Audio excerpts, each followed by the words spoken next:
In this Mass Effect Legendary Edition Companions and Romance video, I'm going to give you an overview of the major changes from one Mass Effect game to the next. Specifically, I'll dive into how companions work, how to romance them, and what has changed over time. If you're curious about how these vary in each Mass Effect game, then this video is for you.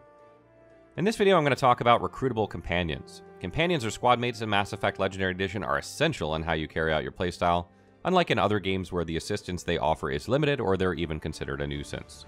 To successfully defeat all of your enemies, you'll need 2 squad mates for every quest to balance the strength of your entire squad, given that each of the 6 classes have their fair share of weaknesses. The rule of thumb when selecting the ones you'd like to bring with you in most of the quests is to identify the skills you lack proficiency in. For example, if you're a soldier, you'll need to bring tech and biotic specialists who are in charge of debuffing and immobilizing enemies while you shoot them to their deaths. Meanwhile, if you're an engineer, you'll need to bring combat and biotic specialists who are masters in dealing firepower damage and biotic abilities to put crowd control measures into place. Note that squad mates have a lesser number of talents, abilities, and powers in each of the 3 games as compared to Shepard. Because of this, they also gain lesser points every time they level up with you. Although you can only bring 2 at a time, the others who've been left on the Normandy will continue to gain levels.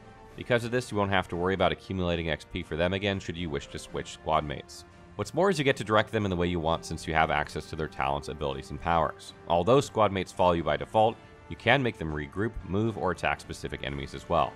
This legitimately makes you feel like a commander.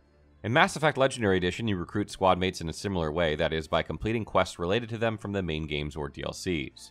Some, however, are readily available as they're part of the group you serve.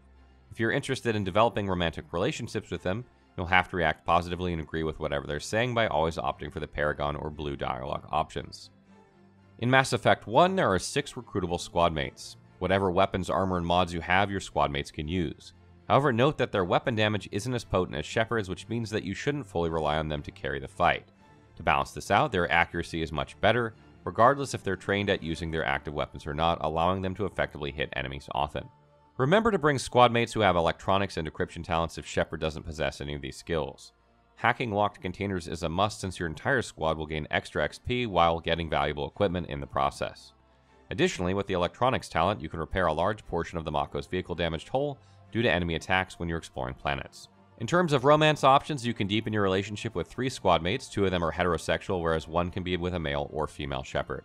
Eventually, it also becomes possible to be confronted by 2 of your love interests if you've been flirting with both of them. Note that you can only end up in a romantic relationship with 1 squad mate in this game. In Mass Effect 2, the number of recruitable squad mates has significantly risen from 6 to 12. There are also loyalty missions associated with them which will provide you extra XP and a bonus power.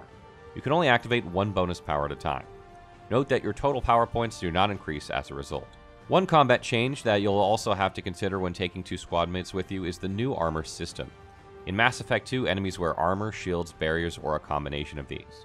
What's different this time around is that most powers will no longer work against them if you haven't destroyed their protective layers just yet. Because of this, you'll have to make sure that your squad is fully equipped to effectively damage these defenses in order to quickly eliminate your enemies. When it comes to weapons and upgrades, squad mates are also subjected to the same mechanics as Shepard, and you can choose their weapon loadouts. Whatever upgrades you research for your character will automatically be useful to them as well. Therefore, you no longer have to swap their weapon mods like you did in Mass Effect 1. Moreover, your squad mate's weapon damage continues to be lower than that of Shepard's, while their accuracy and stability remain high. Their armor has also been stripped down in such a manner that they can only cycle between 2 outfits without bonuses to boost their performance. They have 1 by default, while the second one is unlocked after completing their respective loyalty missions. This means that they'll have to rely on the armor upgrades you'll be researching to benefit the entire squad. Furthermore, there's also squad member upgrades to enhance the damage squad mates inflict or the strength of their shields. However, this is available to a select few. In terms of romance options, you can continue your relationship from the previous game by using your imported character. Alternatively, you can also start a new one. 7 companions are available to be romanced, 3 for males, 3 for females, and 1 that is interested in either. Note that when you've started the loyalty missions of the squad mates you're interested in, romance-related dialogue will not be available unless you complete said missions. Similar to how you develop relationships in the past, after numerous exchanges with one another, you'll eventually have an official love interest. What has changed is that you can dump your supposedly one and only love interest to be affectionate to other squad mates. However, doing so will prevent you from courting them again. In some cases, you'll have to increase your Paragon score even more in order to effectively woo specific ones. Because of this, in a single playthrough, you can romance all of the available companions possible to your gender if you plan for it. In Mass Effect 3, the number of recruitable squad mates have decreased from 12 to 7, which closely resemble the total value available in Mass Effect 1. When it comes to bonus powers for Shepard, you can still activate one, but now Squadmates unlock 2 bonus powers instead. You gain access to these by frequently conversing with them or by completing some DLC quests. In both Mass Effect 2 and 3, your Squadmates' powers are subjected to a global cooldown similar to Shepard's. However, in the third game, the weight of their weapon won't affect the recharge times of their powers, which continue to be slower than that of your characters. When it comes to weapons and upgrades, adding mods are now open to Squadmates again, similar to how it was done in Mass Effect 1. The only difference is you'll have to add these via a weapon bench. Moreover, they still suffer from decreased weapon damage, but their accuracy and stability continue to be decent. In terms of armor, your Squadmates finally get a break since the armor you choose for them now has weapon damage and shield strength bonuses, to name a few. Another combat change that heightens the role of Squadmates in combat is the introduction of power combos. Power combos require a source power, which determines what type of damage you deal, and a detonator to trigger the explosion. You'll have to activate both powers in quick succession to successfully deal a hefty amount of damage against enemies.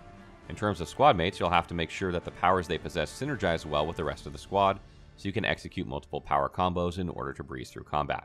When it comes to romance options, you can still continue your relationship from Mass Effect 2 upon playing as your imported Shepard, or you can opt to begin again.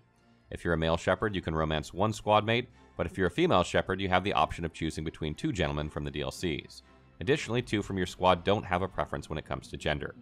What's different in Mass Effect 3 is that some relationships can develop at the start of the game, whereas others only begin in the middle. You can still flirt with multiple Squadmates, but you will only have one permanent partner at the end. Stay tuned for more videos and guides from Mass Effect Legendary Edition, and be sure to check out the Mass Effect Legendary Edition wikis if you have questions about the game.